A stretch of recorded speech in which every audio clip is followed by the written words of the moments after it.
Super Supportive by Sleyca. Chapter 205, Herd Creatures Part 3.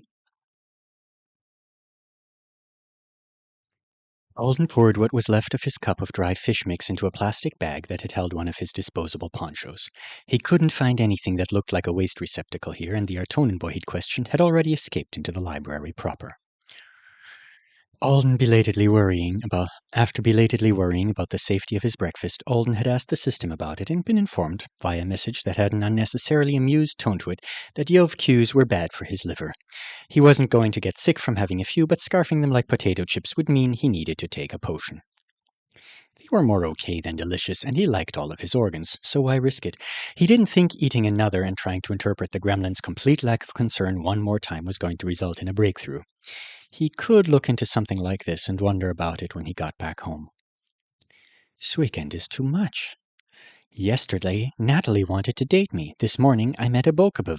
I'm a few steps away from finding out what the top library at the Rapport 1 school looks like, and I've eaten a handful of toxic meat that the gremlin somehow knows is fine, and Danya as far as triggering its sacred rites goes. Any one of those would have been enough to fill his thoughts and occupy him for the rest of the day. If all the shocks, puzzles, and must-dos could just patiently wait their own turn, that would be great. On top of that, Stuart had been saying some things before Noen's arrival had interrupted him that Alden was going to need to approach with a clear head. What if there really is a path for me that's just easier than everything I'm scared of? One where shitty summons don't happen. One where I never run out of refusals because I get mostly normal jobs. A path where keeping my head down and being a quiet rabbit doing a better job of it than I have been works. It felt like a distant possibility without Stuart standing in front of him saying some version of, "Literally, you dumb human, you're going to have to beg summoners to let you do anything more dangerous than wielding a butter knife from now on." What he said made sense. It doesn't feel real. He wondered if he should ask Yenopezith to spend some time during his upcoming Inward Path session focusing on his inability to shake the gnawing sense of doom that had only gotten worse after the submerger crisis. He blinked down at his bag of dehydrated fish. One thing at a time, he told himself. He was in a wizard library, unmonitored. How often could he anticipate something like this happening? He needed to make it count. Moments later, he was stepping through the doorway into the main room. Not what I was expecting, he thought. When Quineth had said she was bringing him here so that he'd have something interesting to do while he waited for Stuart, Alden had been hoping for a moment alone in a place full of books. If he'd had a wish list for the experience, then learning a little bit about contract magic so that he could make good on his promise to Bo would have been at the top of it. But the library didn't have any immediately visible books in it at all. This was one of those places that would never be mistaken for its Earth counterpart beyond the first glance. Rows of shelves curved around the room, and in the center there were some simple wooden tables and chairs. After that, the differences were more apparent than the similarities. The shelves were covered in collections of cubes, spheres, and pyramids made out of different materials, mostly stone. Alden actually had an educated guess about what they were, based on what Kibby had told him big kids got to use at their big kids' schools. You did something to activate them, and they gave you a multisensory experience of whatever had been recorded on them. Neat, for the people who knew how to use them. Maybe there are books farther in, or anything I can understand would be fine. He'd known that reading on tablets and through eyepieces was ubiquitous on the triplanets, but surely some of the students here liked a book every now and then. The primary did. Stuart's house had a whole library for her, specifically called the Manuscript Library. Why couldn't Geneth Art have sparked a fad with the youth, used his power for bringing printed tomes back in style? Alden walked quickly between the shelves, hungry for knowledge that was locked away inside carved shapes he dared not touch. Breaking one of them would probably shame him, Alice Art, and Stuart. They were tempting, though, especially when he noticed there were seats built into the shelving units.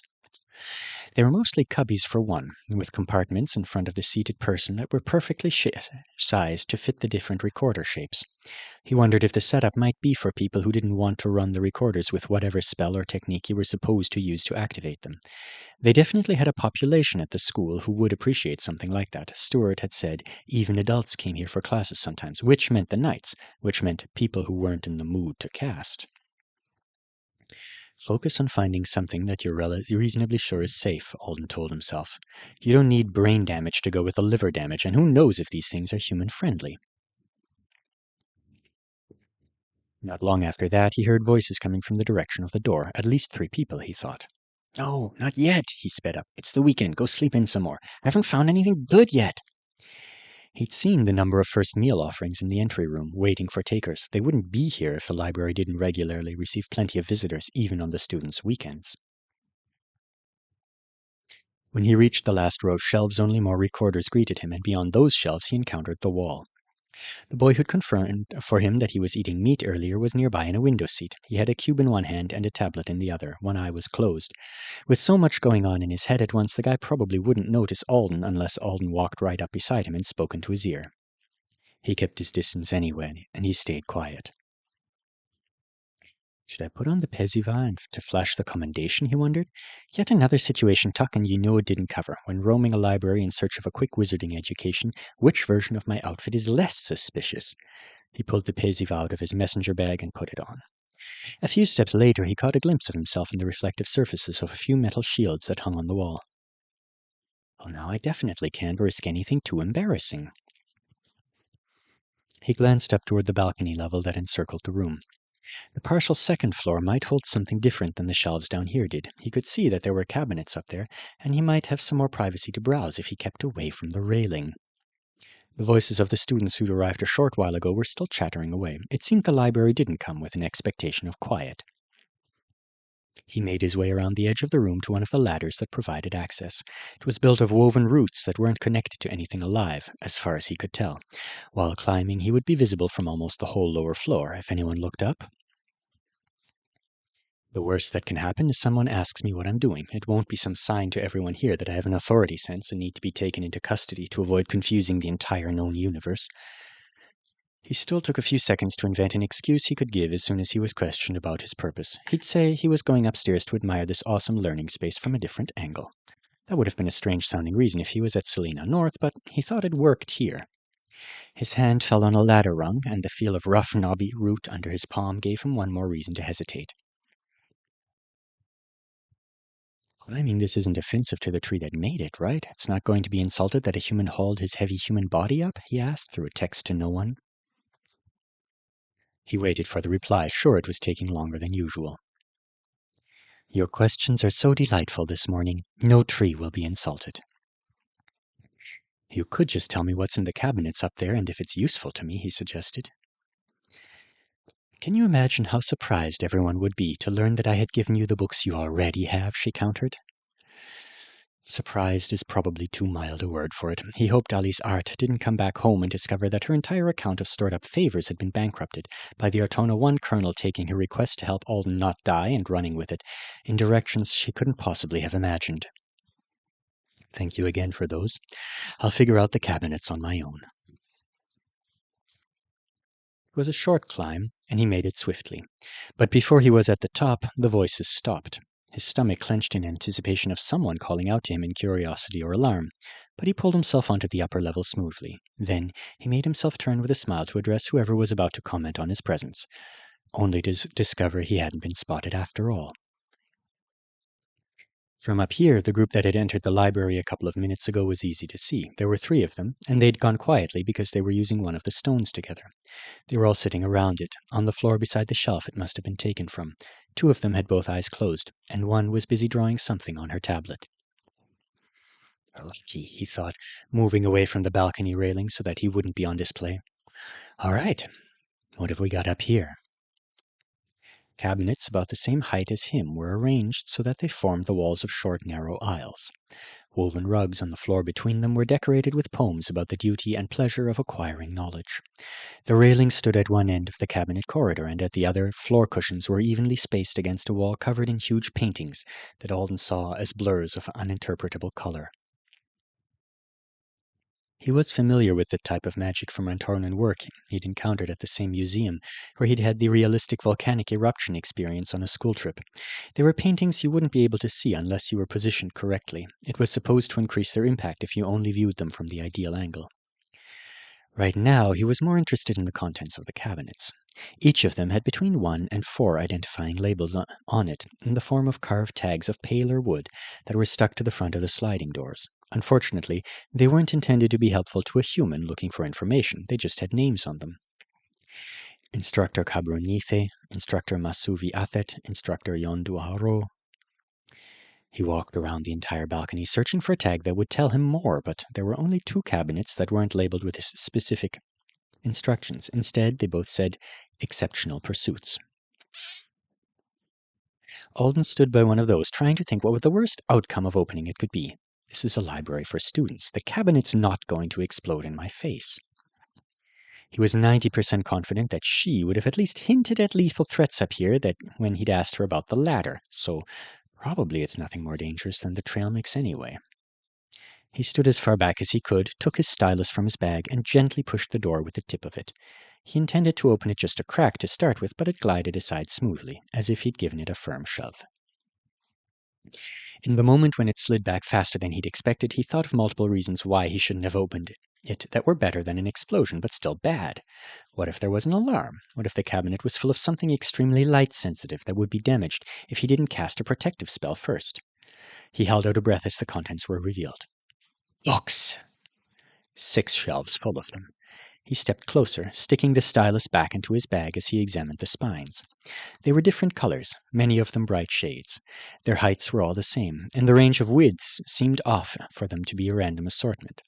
They were almost all slim, and instead of names or titles, the spines were covered in an eclectic mix of embellishments, from single lines drawn down the center to tiny gemstones, to flowers and scrollwork. The effect was a bunch of books that looked like they weren't sure if they wanted to be part of a set or not. The reason for that was revealed when Alden took a salmon pink one with 9 horizontal stripes on the spine from the shelf and saw the information pressed into the front of the cover. A student name, an instructor name, and a range of dates from 2 Artonan years ago were followed by the description, Thoughts on stretching multiple hides using a chant of expansion. They must be student journals, or long essays.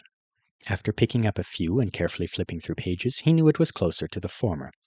Each one was a record of the student's attempt to engage independently with the subject the instructor was teaching, and, to Alden, it seemed they were written with the expectation that other students in the same class would read them. There were some things that sounded like they might be jokes, and there were lots of compliments and mentions of gratitude toward classmates who had offered the journalist insight into the subject they were exploring. The more Alden read, the more he began to build a picture of what school might be like for the upperclassmen here.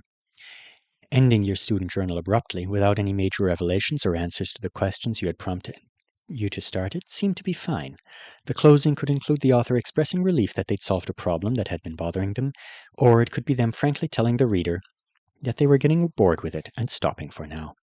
That, combined with the fact that these were in the case labeled exceptional pursuits, made him think that the point of the journals was to pursue a personal curiosity beyond the scope of what the students had to know to satisfy instructor requirements.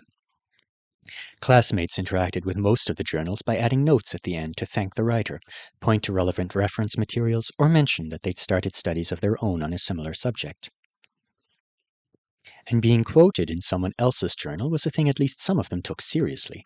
There were multiple instances of journalers asking someone for their thoughts, and then not getting a reply back for days because the other person was crafting a paragraph that was almost always deemed astoundingly insightful when it was finally included.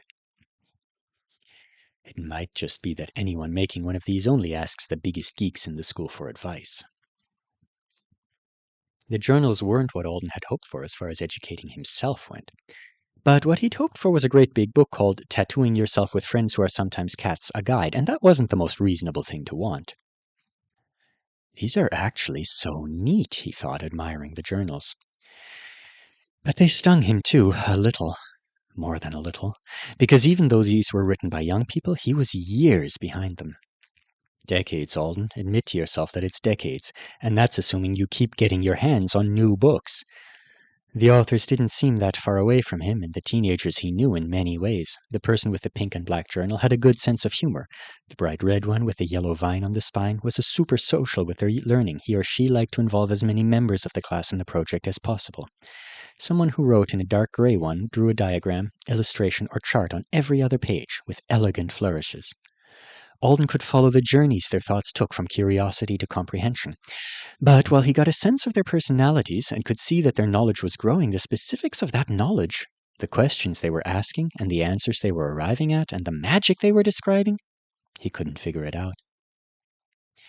These are the pursuits that someone thought were exceptional. Maybe if I read whatever is in the other cabinets, I'd have more of a chance. He slid the red one back into its place. Probably that's the last time I'll ever touch this, he thought as his fingers withdrew. Because he couldn't imagine ending up in this library on his own again without making some leaps.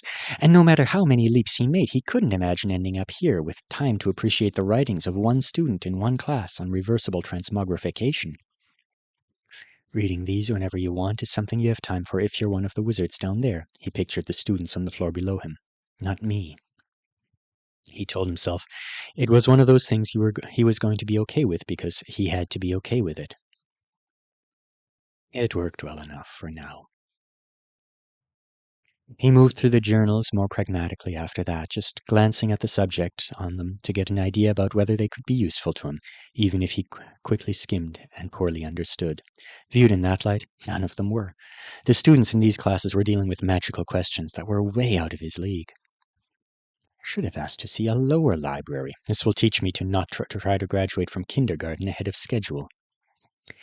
He was halfway along the second shelf, reaching for a green book, when the one that was 4 down from it suddenly caught his eye.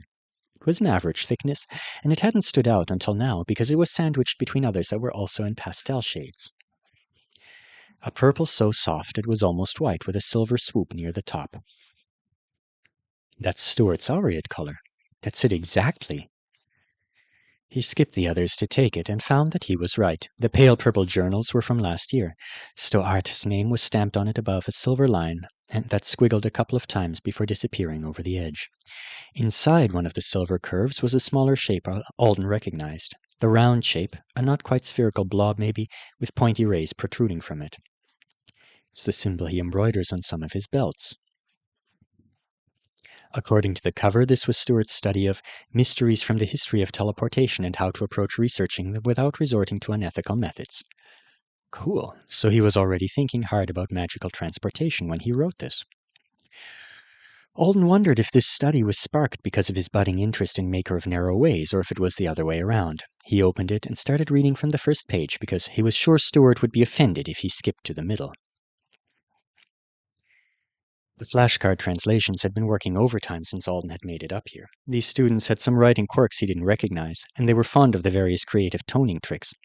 While Alden would have liked the word-gamey quality it gave the reading experience at another time, right now, trying to figure out why a journaler wanted him to experience the logogram for hominess simultaneously with a thought they'd had about laying animal skins out in sets of 2 would make him crazy.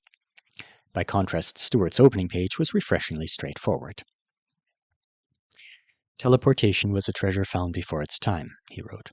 The wizards of that earliest era hadn't learned to appreciate our own mother world. They hadn't learned to desire the unity of our own species.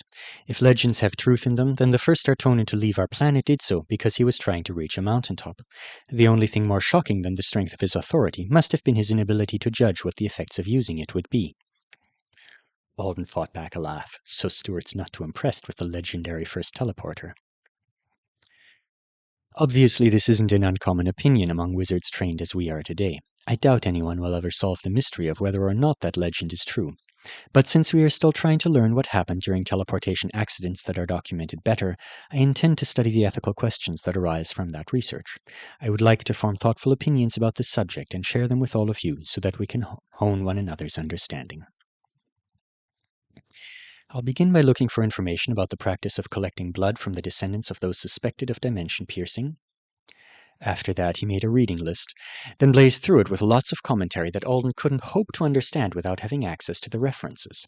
What did come through was Stuart's earnest attempts to grapple with whatever the moral conundrums were. It's a very Stuart journal, Alden smiled. I like it. Before he continued reading, he did skip to the very end, not to find out how the studying of the subject had ended, but to see if Stuart's classmates had added material.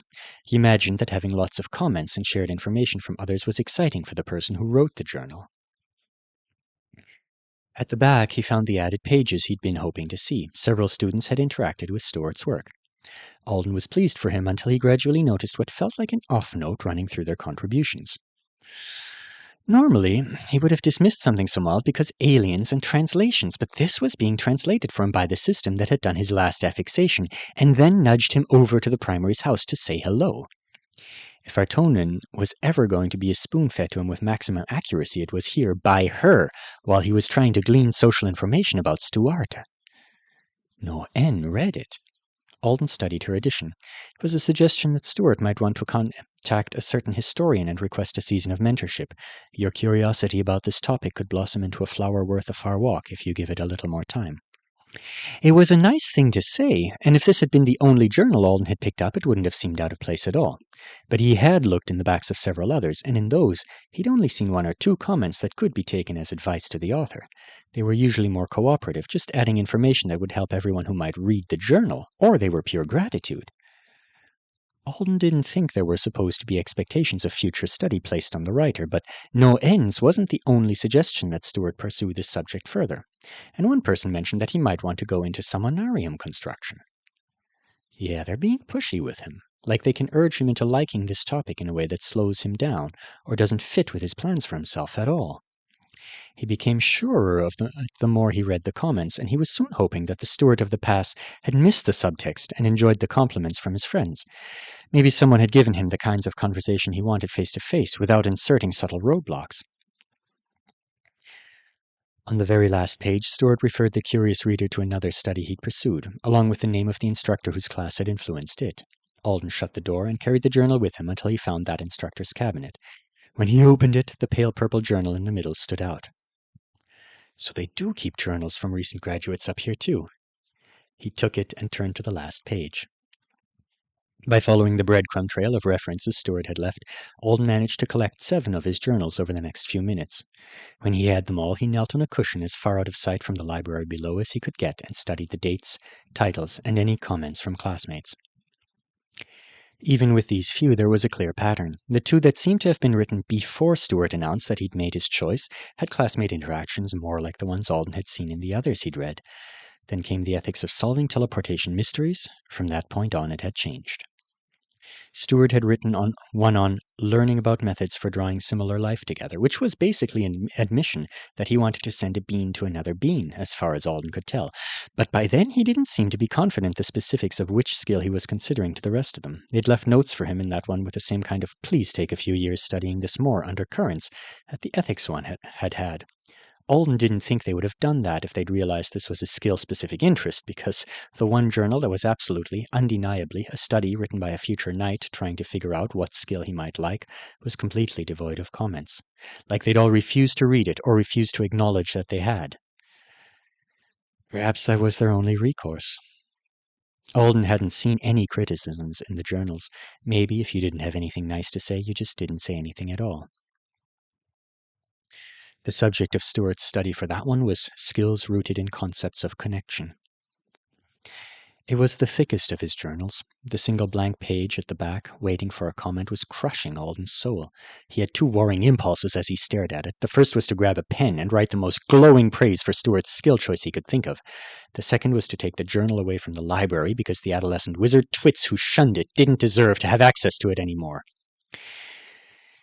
Before he could talk himself out of either course, a loud voice from below said, "You saw a human in here?"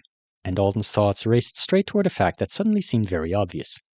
He was holding 7 journals, filled with information that he wouldn't have been invited to access by wizards who'd been trained in proper discretion.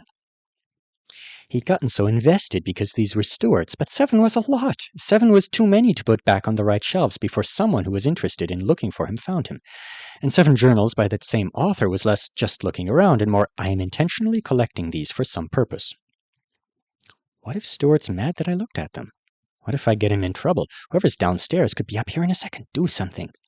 He shoved 6 of them into his bag and one into a pocket hidden in his peziva, and scrambled as quietly as possible off the cushion toward the nearest painting, thinking that being found staring at it was the most innocent thing he could possibly be doing up here. As he rose from a squat, nerves making his pulse race, his eyes crossed the appropriate point to let him experience the piece as the artist had intended. And he discovered that the artist had intended to take the viewer into chaos.